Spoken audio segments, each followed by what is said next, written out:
오늘 우리 읽으실 말씀 요한복음 19장입니다. 요한복음 19장 1절부터 16절까지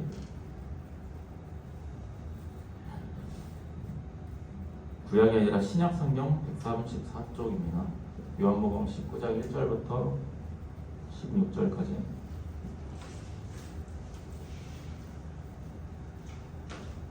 요한복음 19장 1절부터 16절까지 다 찾으신 줄 알고 교독하신 후에 마지막 절 합독하겠습니다. 이에 빌라도가 예수를 데려다가 채찍질 하더라.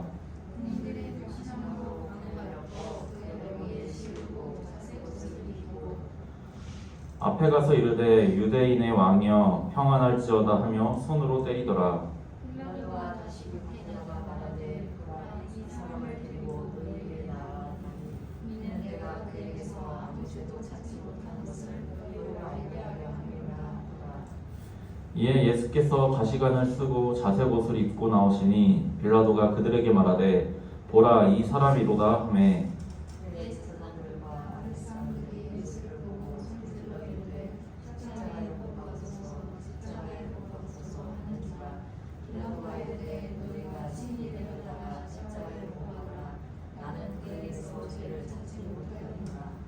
유대인들이 대답하되 우리에게 법이 있으니 그 법대로 하면 그가 당연히 죽을 것은 그가 자기를 하나님의 아들이라 함이니이다.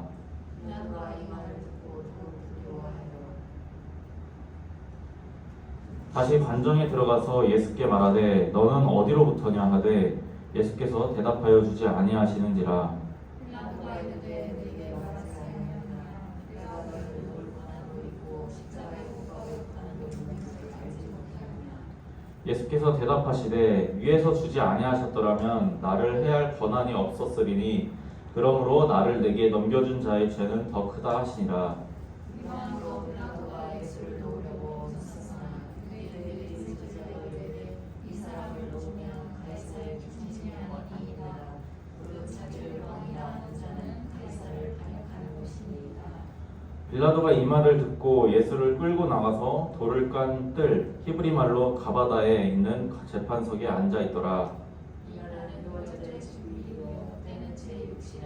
빌라도가 유대인들에게 이르되 보라 너희 왕이로다. 그들이 소리 지르되 없이하소서 그를 십자가에 못 박게 하소서. 빌라도가 이르되 내가 너희 왕을 십자가에 못 박으랴. 대제사장들이 대답하되 가이사 외에는 우리에게 왕이 없나이다 하니 다같이 이에 예수를 십자가에 못 박도록 그들에게 넘겨주니라. 아멘. 기도하시겠습니다. 하나님 아버지, 또 주님 앞에 나오며 작은 예물들 준비했습니다. 주님 앞에 드린 이 예물들이 이 모든 물질, 주님께서 모든 것을 우리에게 채워주셨고 또 주신 것이라는 것을, 내가 가진 물질적인 모든 것들이 내 것이 아니라 하나님이 주신 것이라는 것을 인정하는 손길이 되게 하여 주시옵소서. 주님 말씀 듣습니다. 주님 말씀 나누는 시간 가운데 전하는 자나 듣는 자나 모두 은혜 받게 하여 주시옵시고, 주님이 주신 은혜로서 그 말씀대로 살아내어 정말로 하나님께서 원하시는 삶, 또한 하나님께서 주시는 은혜 누리는 삶 살 수 있게 주님 붙들어 주시옵소서. 감사드리오며 우리 주 예수 그리스도의 이름으로 기도드리옵나이다. 아멘. 우리 오늘 말씀 요한복음 19장 1절부터 16절 말씀 가지고 예수님이 고난을 감당한 이유에 대해서 우리가 좀 말씀을 나눠보려고 해요. 오늘 말씀은 사실 교회를 조금이라도 나와봤으면 모를 수가 없는 내용이에요. 왜냐하면 예수가 빌라도라는 로마 총독에게 고난을 받았다라는 상황적인 내용이거든요. 이거는 사실 뭐 교회를 다니든 안 다니든 다 아는 내용들인데, 그 중에서도 오늘 조금 디테일하게 이제 상황을 조금 짚어볼 거예요. 이제 예수님이 채찍을 맞고 조롱을 당하는 장면이 이제 오늘 말씀의 상황인데, 이제 교회에서는 예수님이 뭐 이렇게 채찍 맞고 막 이렇게 놀림 받고 조롱당한 모습을 이제 예수님이 고난을 받으셨다라고 이제 표현을 해요. 그리고 고난을 받으시고 마지막에 이제 십자가에 못 박혀 죽으셨다 부활하셨다라고 이제 말씀을 하죠. 우리가 믿는 분은 하나님이에요. 그리고 예수님은 하나님의 아들이자 하나님의 말씀이 육신이 돼서 이 땅에 오신 분이에요. 그래서 요한복음 1장 1절과 14절에 이렇게 말씀하고 있어요. 한번 같이 읽어볼게요. 시작. 태초에 말씀이 계시니라. 이 말씀이 하나님과 함께 계셨으니 이 말씀은 곧 하나님이시니라. 말씀이 육신이 되어 우리 가운데 거하심에 우리가 그의 영광을 보니 아버지 독생자의 영광이요 은혜와 진리가 충만하더라. 아멘. 여기서 이 말씀이라는 말은 예수님이 말씀이 육신이 됐다라고 이제 우리가 표현을 하잖아요. 근데 말씀이라는 말이 영어로는 워드예요. 워드, 단어, 뭐 문장, 뭐 그냥 이 정도 의미인데 우리 말로도 말씀 그러면 우리가 어느 정도로 이해를 해요? 그냥 글로 쓴 문장 아니면 이야기 그냥 그 정도로만 이야기를 하잖아요. 근데 이게 원래 뜻은 이거예요. 원래 발음은 로고스라고 해요. 아마 이거 많이 봤을 거예요. 이쪽 저쪽에서 이제 기독교적인 어떤 신념 갖고 있는 장사하시는 분들이 이 이름 많이 사용하시는데 로고스라는 게 하나님의 말씀이라는 뜻이 또 있고 이게 헬라어거든요. 고대 그리스 사람들이 쓰던 말이에요. 헬라어인데 이 말의 뜻이 뭐냐면 진리, 지혜, 지식 이걸 전부 다 총괄해 갖고 이야기하는 거예요. 근데 우리말로는 말씀으로 요약을 한 거거든요. 그래서 사실 말씀이 육신이 됐다 그러면 단순히 그냥 이야기하는 말이 육신이 됐다 그런 의미가 아니에요. 하나님의 진리가 육신이 됐다라고 이해를 하면 돼요. 그러면 조금 뭔가 그냥 단순히 말이 육신이 됐다보다는 조금 와닿을 거예요. 그래서 성경은 예수님을 진리의 왕이라고 표현을 해요. 왜냐하면 진리가 육신, 하나님의 진리, 하나님의 말씀이 육신이 되셨기 때문에. 그런데 이 하나님이자 진리의 왕이자 말씀인 이 예수님이 육신으로서 사람으로서 돼서 이 땅에 오셨다라는 것은 우리가 비유도 아니고 그냥 세상이 말하듯 예수님을 신화화하려고 하는 이야기도 아니에요. 가장 중요한 거는 예수님이 고난과 십자가에서 죽으신 것 그리고 부활을 하나님의 구약을 통해서 끊임없이 말씀하셨던 그 약속들을 이루시기 위해서 실제로 이 땅에 오셨다라는 게 중요하거든요. 이제 이것에 대한 내용으로 이제 구약 성경에 많이 이야기들이 있어요. 근데 우리가 그거를 다 살펴보긴 어렵고 한 3분 정도 되는 건데 우리 공동체 성경 읽기로 한번 이사야서 53장을 한번 읽어볼 거거든요. 근데 이걸 한번 보면은 이게 구약이 맞나라는 느낌이 들 거예요. 한번 같이 이거 볼게요. 제 53장. 우리가 전한 것을 누가 믿었느냐?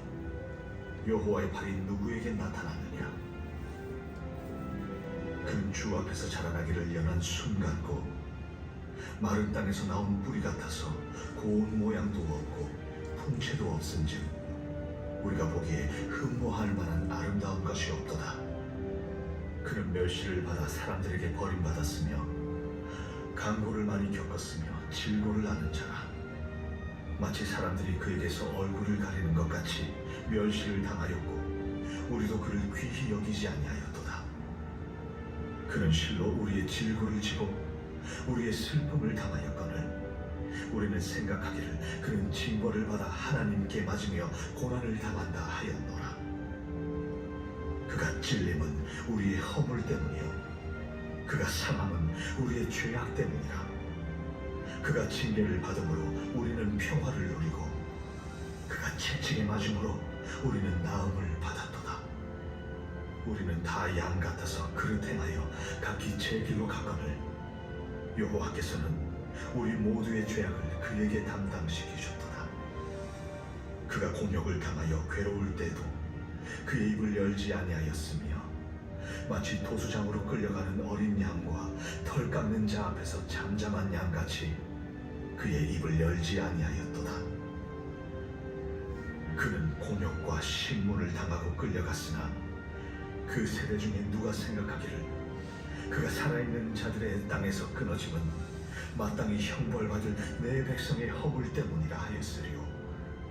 그는 강포를 행하지 아니하였고 그의 입에 거짓이 없었으나 그의 무덤이 악인들과 함께 있었으며 그가 죽은 후에 부자와 함께 있었도다. 여호와께서 그에게 사망을 받게 하시기를 원하사 질고를 당하게 하셨은즉 그의 영혼을 속건 제물로 드리기에 이르면 그가 실을 보게 되며 그의 날은 길 것이요 또 그의 손으로 여호와께서 기뻐하시는 뜻을 성취하리로다. 그가 자기 영혼에 수고한 것을 보고 만족하게 여길 것이라. 나의 의로운 종이 자기 지식으로 많은 사람을 의롭게 하며 또 그들의 죄악을 친히 담당하리로다.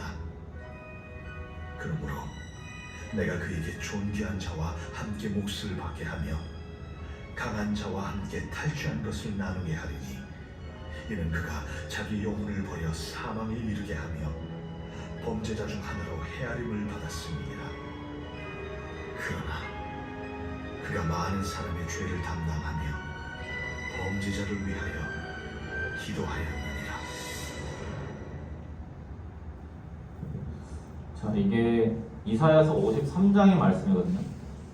근데 지금 이 말씀 내용을 보면은 우리가 좀 잘 이해하면서 봤으면은 오늘 성경 말씀이랑 그렇게 내용이 다른 내용이 아니에요.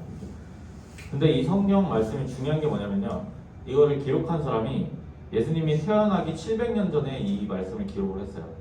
근데 그 700년 전의 말씀이 지금 700년 후의 말씀과 이어진다는 거는 좀 상식적으로 이해가 되는 건 아니거든요. 근데 이거를 그냥 읽어보면은 이거 뭐지? 왜 신약성경 얘기가 여기 그대로 있지라는 느낌이 들어요. 왜냐하면 하나님이 700년 전에 하신 그 예언을 예수님을 통해서 그대로 이루셨기 때문에 이 내용이 그 내용으로 느껴지는 거예요. 왜냐하면 이게 말 그대로 예언서거든요. 예언이 이루어졌기 때문에 예수님이 이 말씀대로 행하신 거예요. 우리가 하나님을 믿을 수 있는 이유는 많이 있어요. 여러 가지 이유들이 있는데 이제 우리가 그 중에서 여러 가지 몇 개를 뽑자면 이제 이런 것들이 있어요. 하나님은 약속을 반드시 지키시는 분이다. 예언을 지키시는 분이다라는 거. 그리고 구약이나 신약이나 지금이나 변함이 없으신 분이라는 거. 그리고 전지전능하시다라는 거. 예언을 지키지 못하는 신은 전지전능하다고 하지 않아요. 세상에 많은 신들이 있고 많은 종교가 있지만 예언을 있는 그대로 지키는 신들은 없어요, 사실. 그냥 그대로 이어지지도 않고 앞과 뒤가 말이 다른 신들도 많고 다른 종교들도 너무나도 많아요. 무엇보다 중요한 게 이제 네 번째예요. 우리의 고통을 공감하시는 하나님이에요. 변함없는 하나님, 또 약속을 지키지 않는 신이라면 우리가 그 신을 믿을 수가 없어요. 왜냐하면 약속을 안 지키는데 그 신을 어떻게 믿어요? 우리가 사람도 약속 안 지키면 못 믿잖아요. 하물며 신인데 그 신이 약속을 안 지키는 신이다 그러면 우리가 믿을 이유가 없잖아요. 방금 우리가 본 이사야서는 아까 얘기한 대로 BC 700년경에 쓰여진 성경이에요. 우리는 내일의 일도 예상할 수 없지만 하나님은 700년 후의 일을 예상하고 예언하셔서 그 일을 성취시키는 분이 하나님이에요. 예언을 성취시키지 못하는 신은 전지전능하다고 할 수 없다고 말씀드렸어요. 그리고 무엇보다 우리의 고통, 고난을 공감하시는 하나님이라는 거예요. 오늘 말씀이 이제 이 중에서 우리의 고통, 고난을 어떻게 하나님이 공감하시고 이해할 수 있는지에 대한 내용이거든요. 1절부터 3절의 말씀은 이제 빌라도가 예수님을 채찍질하고 괴롭히는 장면이 나와요. 이제 먼저 채찍질을 하고 가시나무로 관 만들어서 씌우고 자색옷으로 입혀갖고 조롱하고 또 이제 예수님을 가시관 씌우고 자색옷 입혀갖고 앞에다 세워놓고 로마 군대들이 이렇게 앞에서 쭉 나열을 해요. 서열을 해요. 왕 앞에서 이렇게 충성을 맹세하는 그런 모습으로. 그러면서 앞으로 한 사람씩 와갖고 예수님을 이렇게 싸대기를 때리는 거예요. 그렇게 조롱을 하는 거예요. 유대인의 왕이여 평안할지어다 하면서 이렇게 싸대기를 때리면 이게 얼마나 모욕적인 거예요. 근데 이렇게 조롱하고 또 고난을 주고 하고 나서 갑자기 빌라도가 이상한 말을 해요. 한번 4절 같이 읽어볼게요. 시작.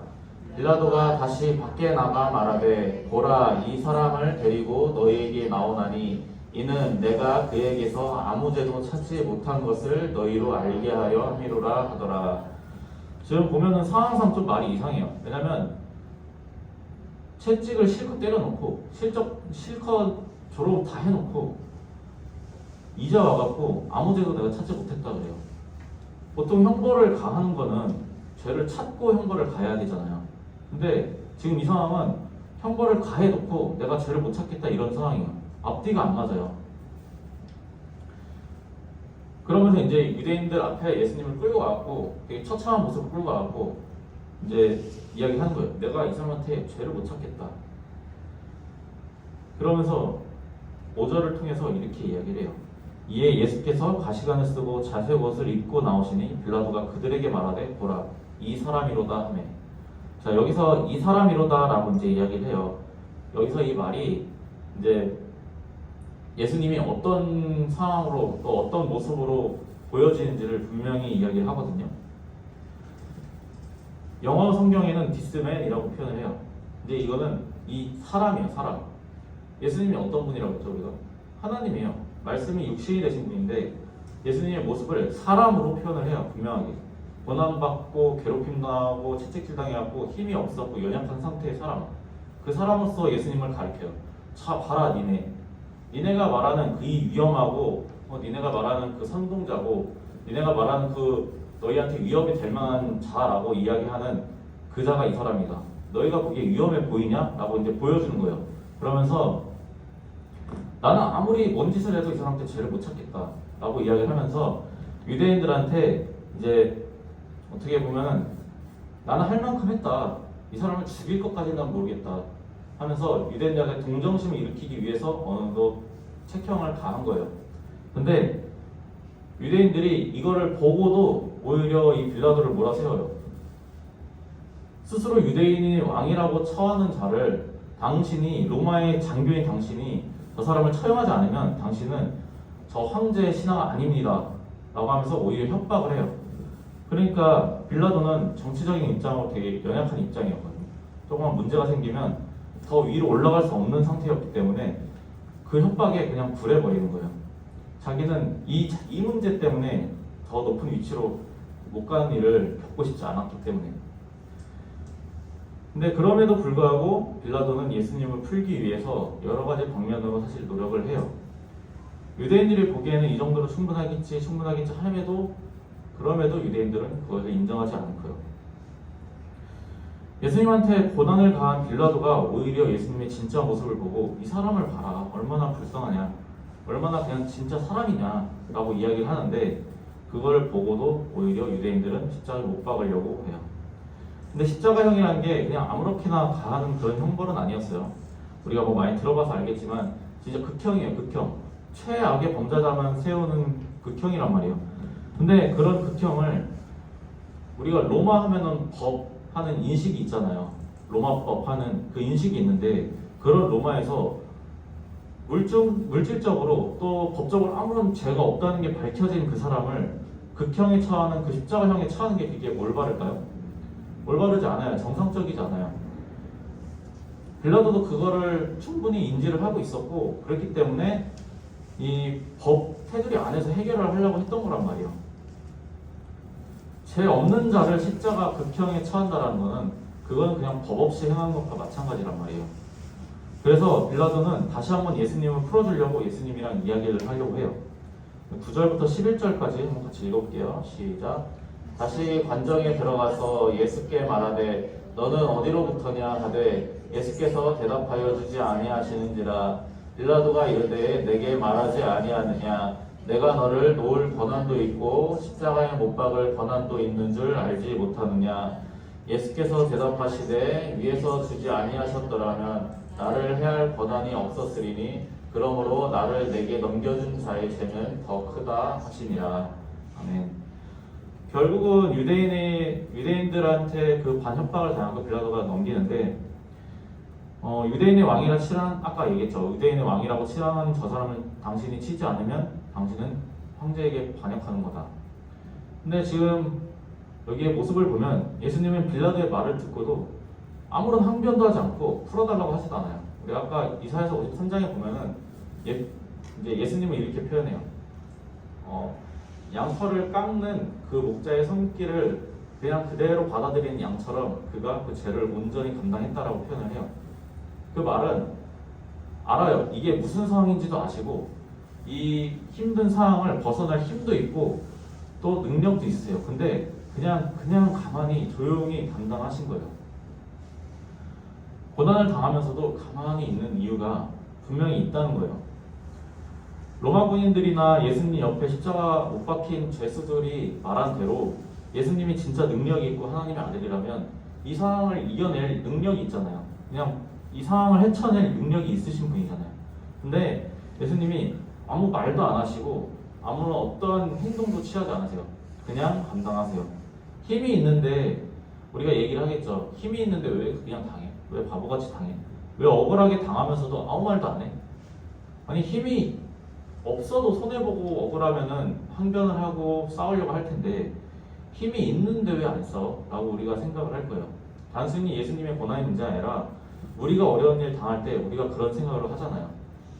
세상에서 그래서 이렇게 이야기잖아요. 한 대 맞으면 2대 때려야 되고 내가 당했으면 복수해줘야 되고 또 내가 저 사람보다 더 위에 올라가서 내가 더 멋있는 모습 보여서 쟤 찍어 누르겠다라고 이야기를 하잖아요. 하지만 예수님은 본인이 이 모든 과정을 거쳐야지만 하나님이 사랑하는 자들, 우리의 죄가 씻긴다는 걸 알기 때문에 그냥 감당하신 거예요. 알고 있음에도 감당하신 거예요. 예수님이 사람으로서 우리랑 똑같이 고통을 감당하셨거든요. 우리가 아까 이야기했잖아요.